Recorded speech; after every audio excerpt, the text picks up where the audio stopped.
and all the participants. Good morning, all of you. I'll, in the next 45 minutes, as the time has been given to me, I will briefly cover the space technology applications, or you can say the space technology utilization for the societal applications.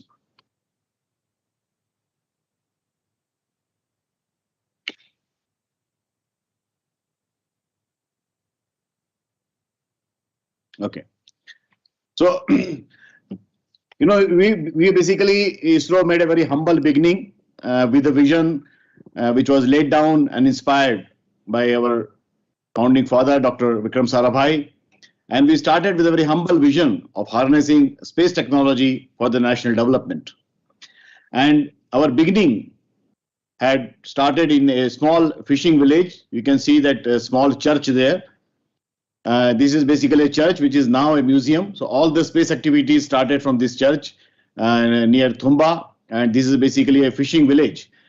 And Vikram Sarabhai has that time itself told that we would like to utilize the space technology for the real problems of men and society. And since then, since the early 1960s, ISRO had made remarkable progress in building indigenous capabilities in the areas of launch vehicle, satellites. We have done so many cost-effective missions, the space applications. We have been participating with industry and developing industry for the space technology in the country, and of course given many spin-offs, particularly in the health sector from the space technology. And now, after having sustained, nurtured, and enriched the vision of Dr. Sarabhai for almost 50 years, and having served the space technology for the national development, we have now really remodified vision, or you can say little bit tweaked the vision of space. Now we are talking about the harnessing space technology for national development while pursuing the space science research and planetary exploration.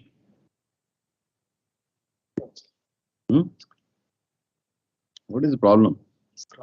Okay. Now, if you really talk about the evolution of the Indian space program, as I told, every thing has have to start step by step. So we also started, baby steps in early 60s, where we had the initiation phase, which just started with the scientific quest and sending few sounding rockets for just the study of upper atmosphere.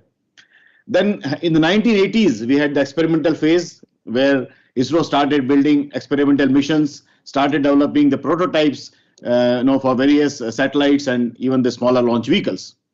And then after maturing, in 1990s, actually, we started the operational phase, where we started building the operational remote sensing satellites, operational communication satellites for delivering the national services.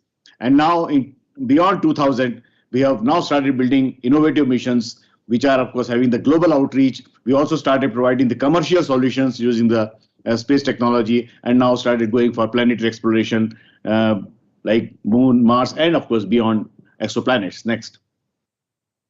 So if you look at the dimension of the Indian space program, as I told you, since the vision of Vikram Sarabhai, our entire ISRO space program has always been the application driven and always been the people centric. We always kept the needs of the nation, national imperatives, and the needs of the people and citizens in mind. So based on that, various applications have been developed in ISRO, and to realize those space applications, we have built the adequate space infrastructure in terms of satellites which are orbiting in space. And then to launch those satellites, we have right now the operational 3 launch vehicles. I will come to that. And of course, the capacity building of the industry as well as the human resources has been our main focus. And now, as many of you may be aware, now ISRO is also working very passionately on the human space flight program. Next. So if you really talk about the launch vehicle technology, how we really made the growth in the launch vehicle, earlier 1980, we have first built our SLV, small satellite launch vehicle, which could launch only 40 kg of satellite, and that too in a low Earth orbit of something like 300 to 400 kilometers above the surface. Then in 1988, we have built the augmented satellite launch vehicle, which had the capacity of launching 150 kg of satellite. And then in 1994, we have built our operational PSLV, Polar Satellite Launch Vehicle. And you can see this particular launch vehicle is a very reliable and very sort of promising. It has proved its credibility globally as well. And it is like a workhorse for ISRO.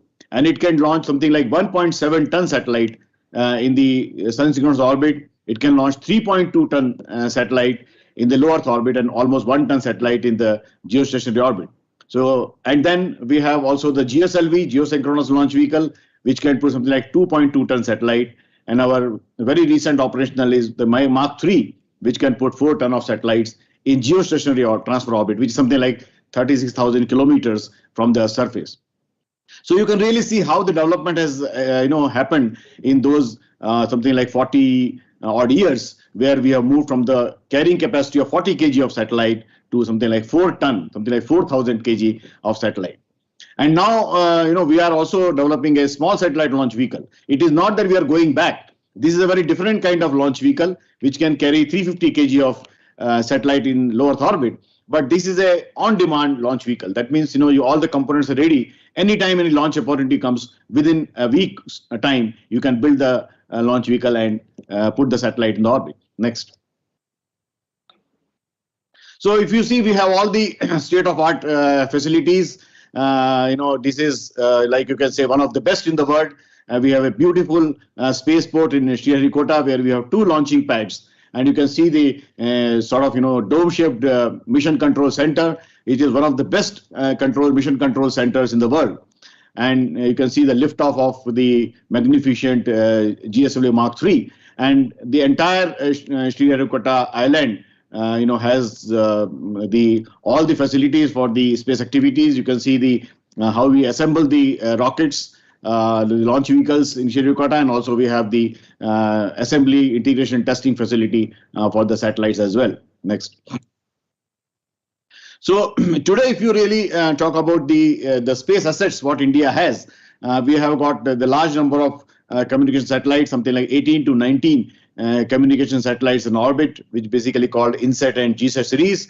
They provide the telecommunication and broadcasting backbone for the country, for the VSAT services, ATM services, your DTH direct to home, which you almost watch television every day. And apart from that, it also serves the societal applications like teleeducation and telemedicine. We have also our regional constellation of navigation satellites. Like all of you are aware about the GPS. Almost every day we use the GPS satellites in our mobile for navigation and for reaching to certain locations. So in India also we have our own regional constellation called Navik, which has almost 8 satellites in orbit and provides accuracy almost, you can say, as good as GPS or sometimes better than GPS. As far as the remote sensing satellites are concerned, we have large number of thematic satellites like ResourceSat and Cartosat series of satellites for doing the natural resource mapping, disaster management. We have INSAT series 3D, 3DR satellites for weather forecasting and atmospheric studies. And of course, satellites like OceanSat, SARAL and SCATSAT dedicated to the ocean studies. And besides that, we also have, as I told, some of the space science satellites like Mars Orbiter Mission, Chandrayaan-2 and ASTROSAT in the orbit. Next. So this is our present capability. Since our this particular training program is more concerned with the remote sensing, so I would rather concentrate on the applications which are emanating from the remote sensing satellites. So like you have the, this is our capability today for resource monitoring. We have the ResourceSat satellite, which can, see the Earth's surface at 56-meter resolution. You can see the area of Sundarbans. And then we have another thing, like same satellite has got 23-meter resolution. You can see a beautiful lake there, like a reservoir. And then, of course, same satellite also sees the 6-meter, where you can see almost individual crop fields. Then we have also the high-resolution satellites for basically cartography and large-scale mapping. You can see it has the capability of 1.5 meter. You can get a color photograph.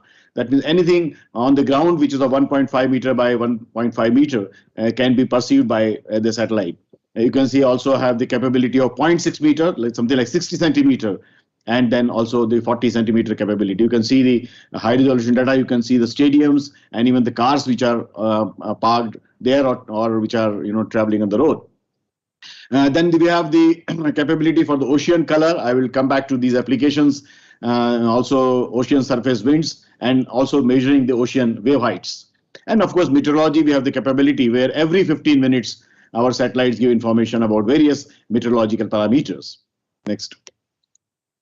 So now I'll come back, I'll really come to the core of the today's topic, that is basically the applications. So it's the space technology for humanity, how the various applications what we have derived from the satellites and other, including also the ground network, how they're really touching the humanity and touching the human lives.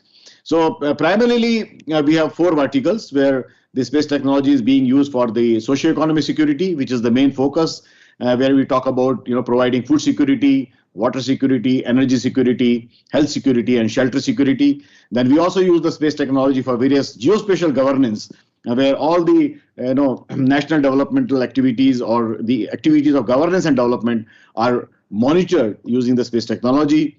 It is also being extensively used for disaster risk reduction and, of course, for sustainable development. And many of you, of course, will be aware that the United Nations have the 17 Sustainable Developmental Goals, and today in India we have the programs of the space applications which addresses almost 13 Sustainable Development Goals out of 17. That means you can say almost every corner or every aspect of the humanity is now being covered using the space technology. Next. So I'll just give you a few of the examples in a nutshell, because I don't want to go too much technical and how it is done. I just like to make you aware about where and all we use the space technology. So if you talk about the space technology of the food security, so the most important thing, we have two things. One is the food grain, or you can say field crop, where we have the grains like rice, wheat, mustard, sugar cane, or also the horticultural crops like mango, banana, citrus, potato, onion. So these are the horticultural crops. So as far as the our food grains or field crops are concerned, the space technology is operationally being used for giving the pre-harvest crop production estimation. That means when the crop is sown and when it is harvested, during the entire period of the crop growing season, we basically give multiple times. We give the estimation of how much is going to be the production of a particular crop, whether it is rice or wheat or mustard. So this kind of application, really helps the policy makers and decision makers to take decisions on the procurement and the stock management. So suppose in case if you have the deficiency of production in the country, how much food grain need to be imported, and if you have excess, how much of food grain can be exported. So it is extremely important applications, and this is being done almost on an operational basis for the past 20 years now in the country.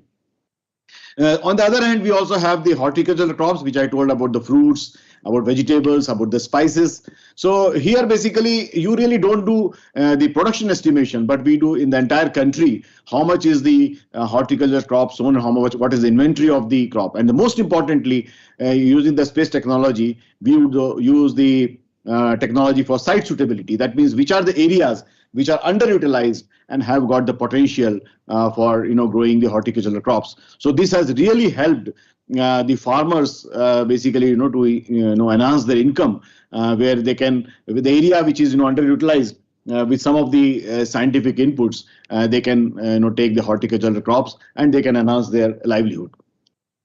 Another important aspect which has really helped the farmers is the food security mission. In the eastern area, in the eastern region of the country, where we have the 6 states, like Odisha, Jharkhand, Chhattisgarh, and some of the northeast states, including Bihar, where rice is cultivated. And rice is, many of you may be aware, it is basically a standing crop which requires a lot of water. So once the rice is harvested, the soil has sufficient moisture that it can sustain one more crop. So we basically, using the space technology, identify the areas where after harvesting of the rice crop, the land is still having sufficient moisture, and those areas are then suggested basically for growing the short duration pulses or the oil seeds. So this is an extremely important application, where earlier the farmers were able to take only one rice crop and then the land was lying vacant. So now after taking rice crop, they also have the possibility of growing or cultivating the pulses and the oil seeds, so which has remarkably increased their livelihood, particularly in the eastern region of the country. And now we are also working on the crop insurance, where we are really helping the farmers in case of they have any failure in the crop, either because of drought or because of any other natural disaster or even the pest and disease attacks. So basically using the space technology, you really identify the areas which have got damaged because of this. Next. This is one important applications I'd like to show you about the how the space technology even touches the smallest person like fishermen.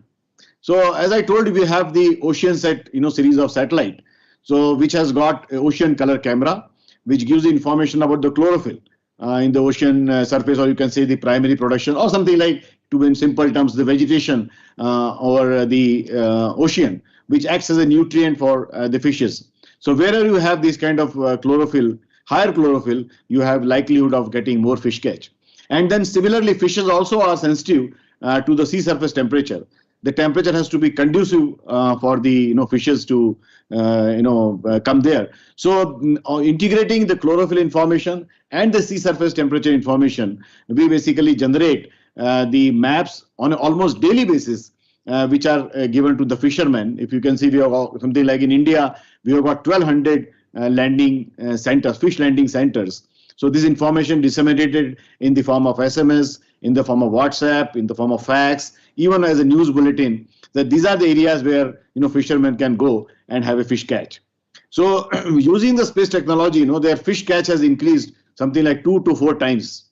And since we are giving the accurate location where they can get a good fish catch, so it has also reduced in their search time. So something like 60 to 70% of their search time is reduced, which of course helps in saving a lot of fuel. And now, after having these navigation satellites in the orbit, we have also further, upgraded this application where each fisherman is having a small device attached to his mobile, which not only gives information about where he will going to get the good fish catch, but how you should travel to that area. So he's also like using the GPS, so using our Navic systems, he's also navigated to that area. And also we provide the rough weather alert in case if any time feel the ocean is going to be rough, and the fisherman need not venture into the ocean. So immediately the warning comes on his mobile. So this is the one application which not only enhances the livelihood of the fishermen, at the same time also gives safety of life. Next. Then another example, we talked about food security. Now we talk about the water security. So, the water is one of the very scarce and very important resource in the country. So using the space technology, we map the surface water body, entire country. We map how much surface water is available. Every fortnight, these maps are generated. Then similarly, if we talk about the reservoir capacity, whenever the reservoir is built in its first time, so it has got its certain capacity. Then slowly, the water comes to the reservoir from the rivers, and it also brings a lot of silt and mud along with the water. So slowly, what happens over the years, the capacity of the reservoir reduces.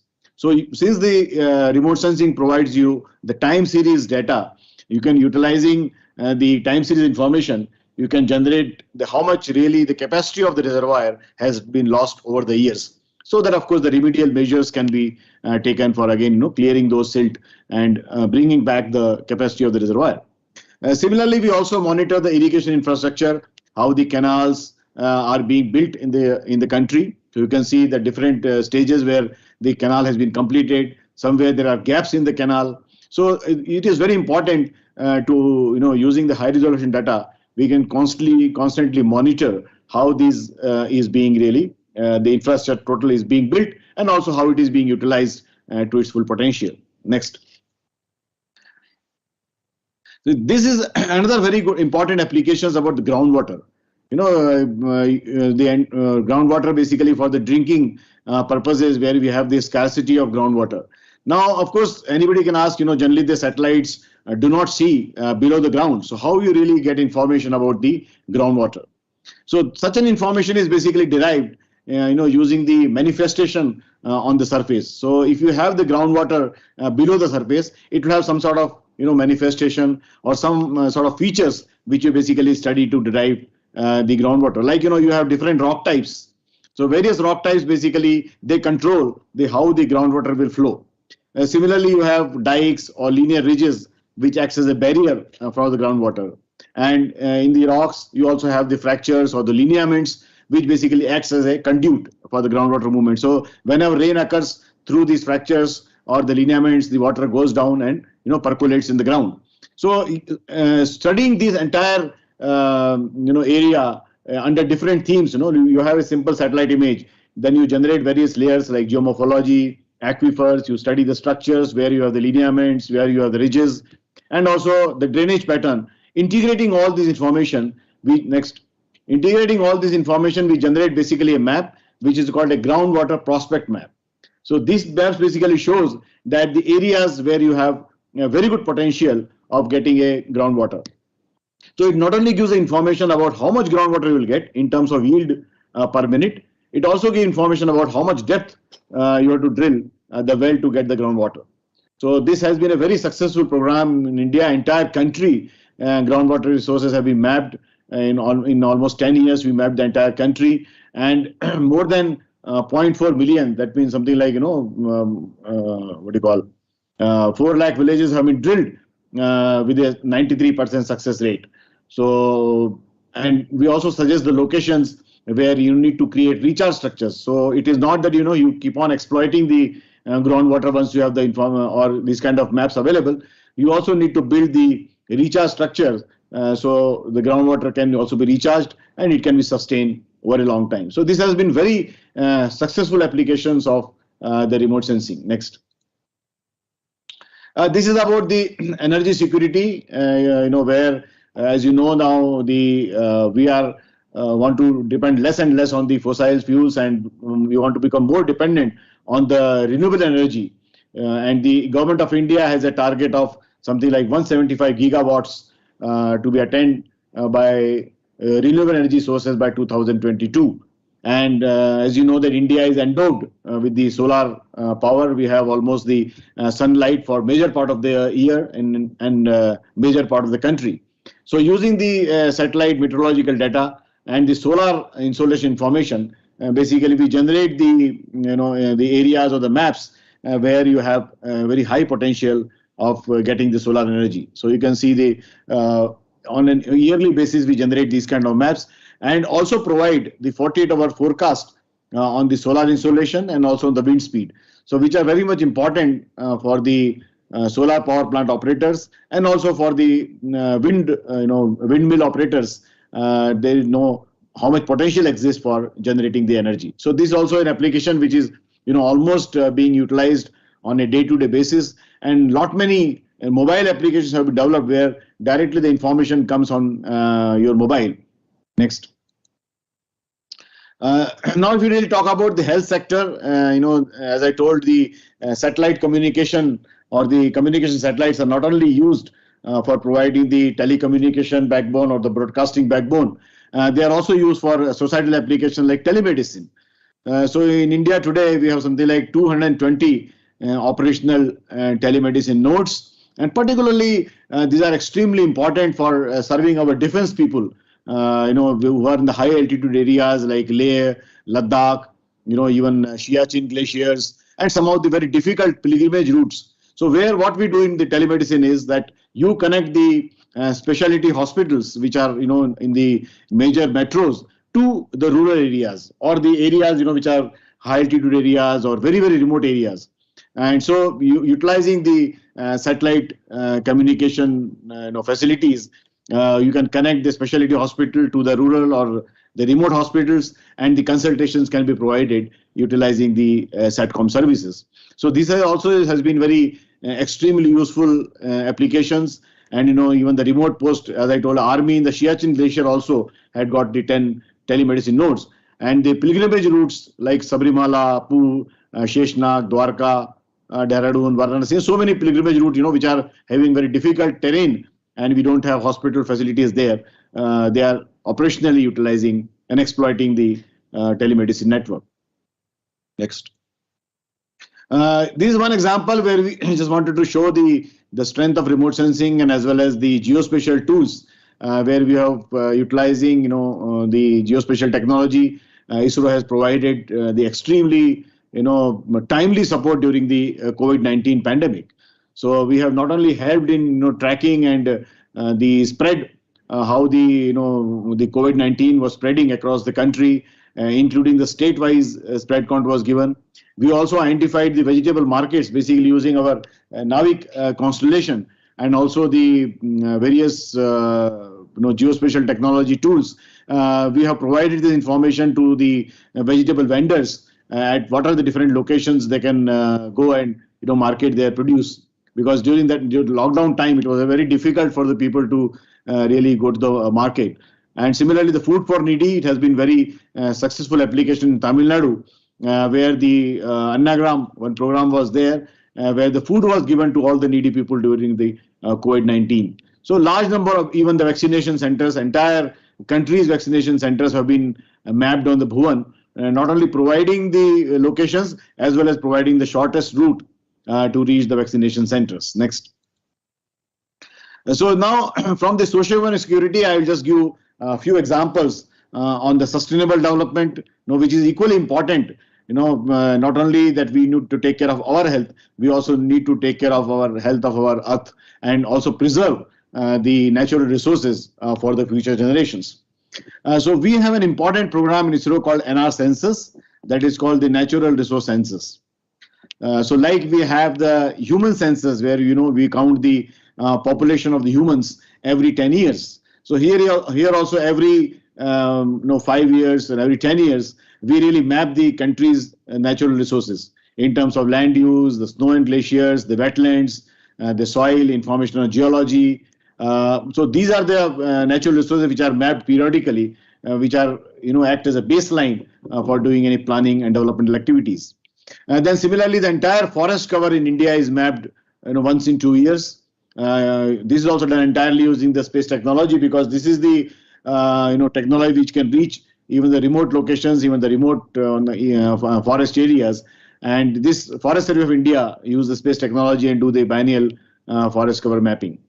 Similarly, the entire biodiversity, particularly in the northeastern region, the Himalayan region, the Western Ghats, the biodiversity has been mapped. And we also study how the impact of human activities is really disturbing the biodiversity in the country. Then you can also see how the we can use and monitor the mining deviations, that some person has been given the mining lease and how is really exploiting the environment and doing the mining activities which are beyond its scope or beyond the lease boundaries. Next. So as I told you that my focus of the talk was basically how really we are helping the grassroots level. So this is one very important program in ISRO where we are helping the last mile. You can see the last mile means the villager basically to plan his activities and how he should use the land and the water in the villages. So many of you are aware we have got something like 6.5 lakh villages in the country and 2.5 lakh panchayats.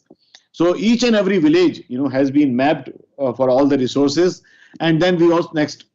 So what we do basically, we map each and every village at very high scale, like something like 1:10,000 scale. And now we are also targeting for 1:4,000 scale. So, the groundwater of the villages, the soils, the land use, drainage pattern, the slope in that area. And then utilizing all these thematic areas, we basically study the area which has got the potential for either for crop, you've got the potential for horticulture, or you've got a potential for social forestry, or any other activity where the land can be used. But the basic idea is really plan the utilization of land more scientifically.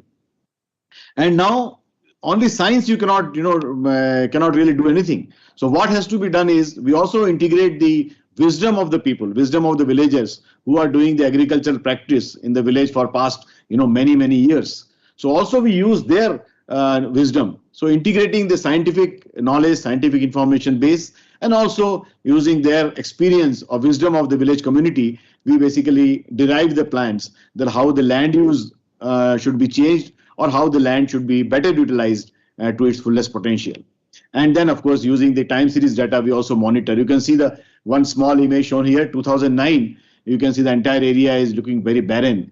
And after the construction of a, something like a pond there, or nala band, or you call the check ponds. Once you construct that, you can see how much the greenery has increased there. Immediately, see even down image also you can see the entire land is barren, but the next right image you see how much of the horticulture has come up after the proper utilization of the land. So this is how, we have to talk to the farmers, we have to talk to the villagers, teach them about the potential of the remote sensing technology, also try to utilize their wisdom, and then do best what can be done for the land. Next. One more application which I'll touch is about the disaster risk reduction, where space technology has got a very high potential of utilization.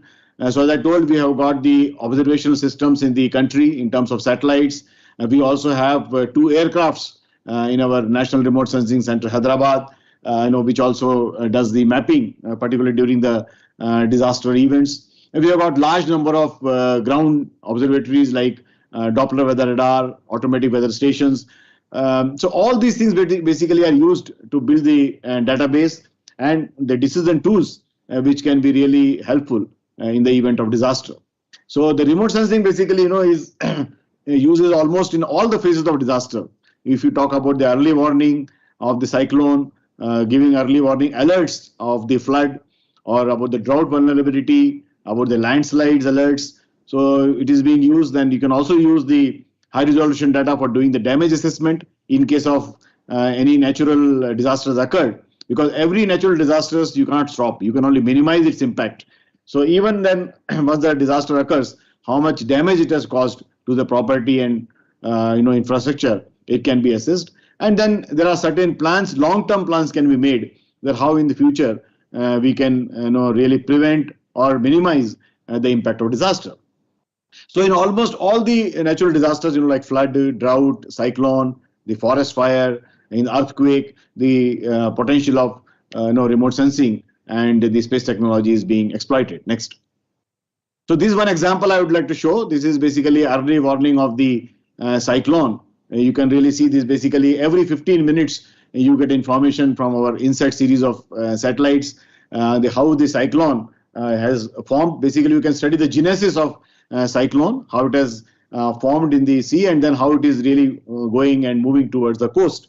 And using the various models and meteorological parameters, you can also predict what is going to the landfall. That means at what time the cyclone is going to hit the land. And you can see one example I've shown here of the Amphan cyclone, which was recent in 16th of May 2020.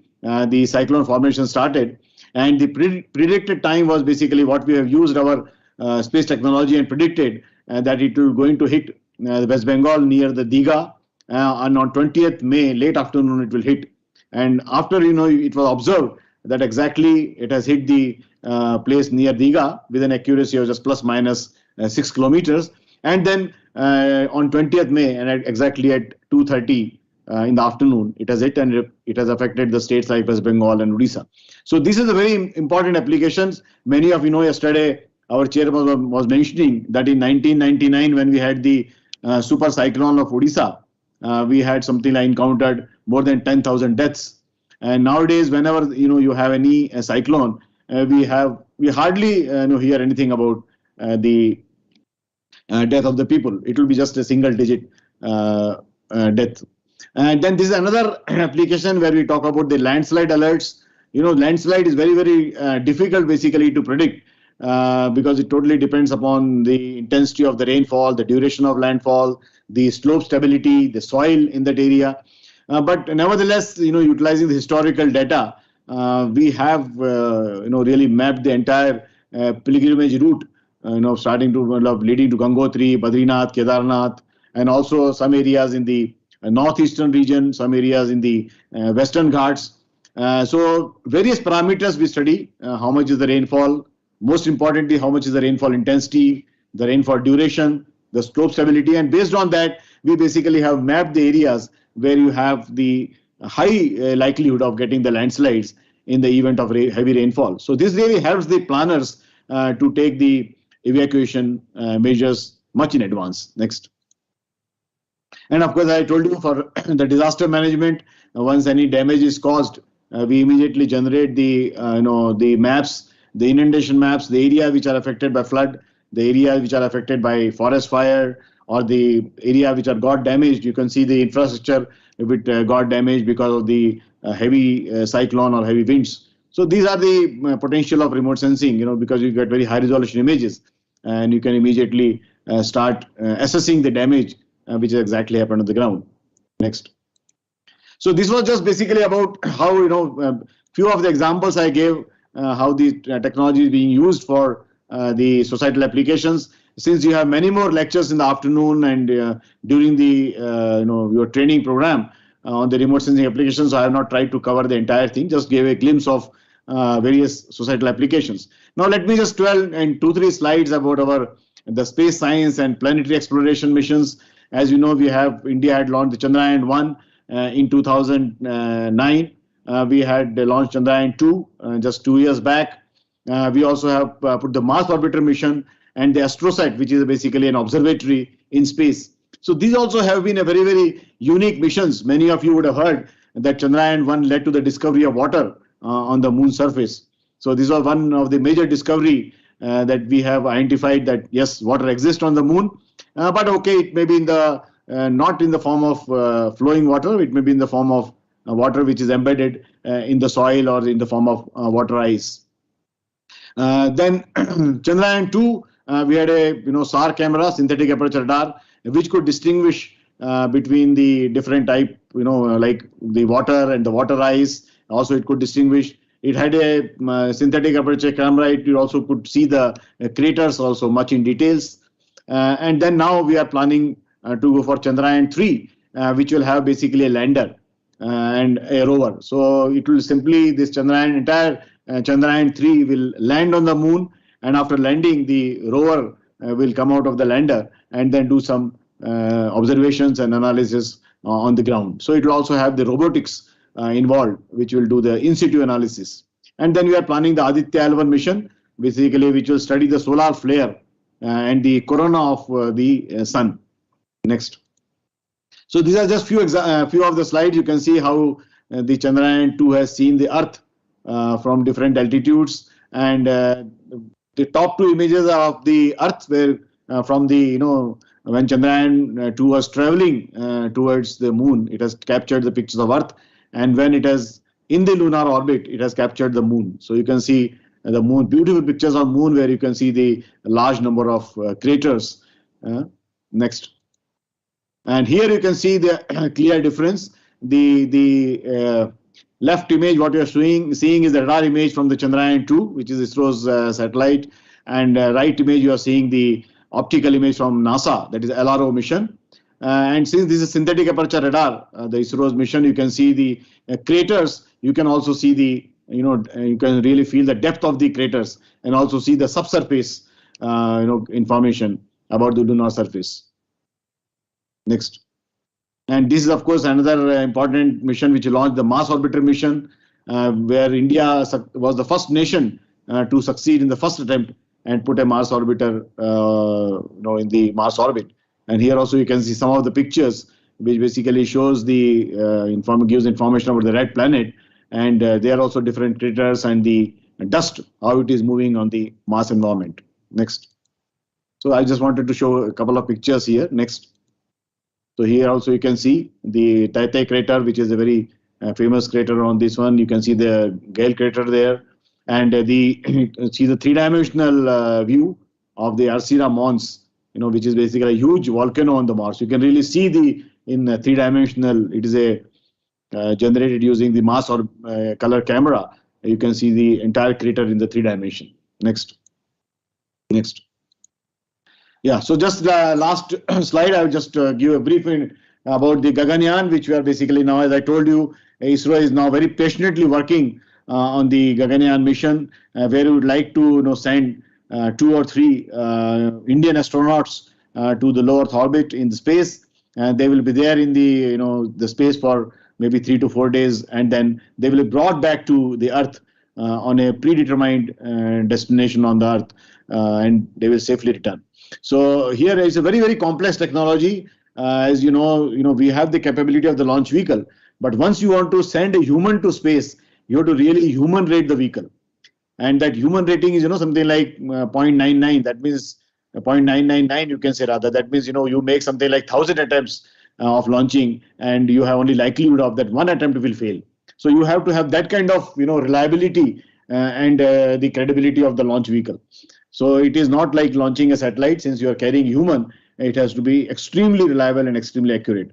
So this technology being developed. So what is our plan is this year in 2022, we will be first sending 2 unmanned flights. That means, 2 test flights we will send, just to basically test our crew module, test the environmental control system, where the astronauts will sit, how it is functioning, study their various parameters of this crew module. And then next year, we'll have one first unmanned flight where we'll send our robot.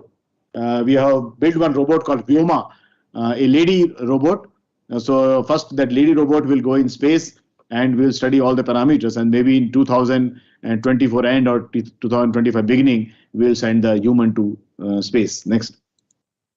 So this is, of course, the overall how this is show basically how the astronauts will be launched. They will be in the space for something like 3 to 4 days time, and then slowly the crew module will bring back to the ground, and ultimately when it will enter the Earth's atmosphere, the 2 parachutes will open, and then they will land on the ocean, and from where the crew, the module will be rescued from there. So thank you very much.